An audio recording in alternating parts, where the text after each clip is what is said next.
అండి welcome back to our channel. అందరూ ఎలా ఉన్నారు? మేమైతే హాలిడేస్కి మా అక్క వాళ్ళ ఇంటికి వచ్చామండి పిల్లల్ని తీసుకుని. అక్క మా కోసం అయితే కొత్తిమీర టమాటా పచ్చడి అయితే చేసిందండి. నాకు ఎందుకు ఇది మా అక్క చాలా టేస్టీగా చేస్తుందో తినాలని చాలా అనిపిస్తే కొత్తిమీర రప్పించి మా అక్క బయట నుంచి చట్నీ అయితే ప్రిపేర్ చేసిందండి. ఇంకా చాలా స్పెషల్స్ చేసింది. అదేవిధంగా నైట్ డిన్నర్ వచ్చి బావగారు చిట్టిబాబు కోడి పులావ్ తెచ్చి తీసుకొచ్చారండి. చాలా బాగుంటుందని అందు మా అక్క. టేస్ట్ అయితే మాత్రం ఏదో ఓకేగా ఉంది, పర్వాలేదు. మాకైతే రాజమండ్రిలో వేక్ బిర్యానీ బాగుంటుందండి స్ట్రీట్ ఫుడ్గా. అయితే ఎప్పుడైనా తీసుకోవాలనుకుంటే కనుక మేము అక్కడ తీసుకుంటాము.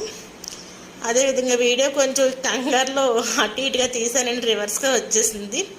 అదేవిధంగా పీతల కర్రీ కూడా ప్రిపేర్ చేసిందండి. అది వైట్ రైస్ చేసింది మా అక్క పీతల పులుసు చేయడంలో, పీతల ఇగురు చేయడంలో చాలా ఎక్స్పర్ట్ అండి. అదేవిధంగా చెట్టుకి కుండీలోనే వేస్తుందండి మా అక్క. మొక్కలకి వాటికి పువ్వులు వస్తాయి, అవి కూడా మేము షూట్ చేసి